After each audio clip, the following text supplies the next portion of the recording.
Good morning, sir. May I see your passport, please? Good morning. Here it is. Thank you. What's the reason for your visit today? I'm here for a business trip. I see. And how long will you be staying? Just 1 week. Do you have a return ticket? Yes. Here's my booking confirmation. Thank you.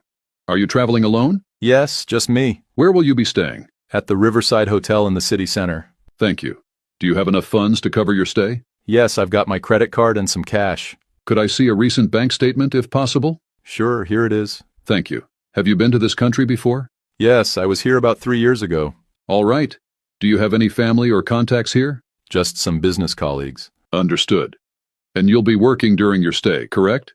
Yes, I have a few meetings lined up. All right. Do you have travel insurance? Yes, I got a policy before my trip. Good. Are you carrying any restricted items? No, just my laptop and personal belongings. Got it. Any plans outside of work? Maybe a bit of sightseeing if there's time. That sounds good. Just remember to keep your passport on you. Will do. Thanks for the reminder. All right, everything seems in order. Welcome and enjoy your stay. Thank you. You too, sir. Have a good day.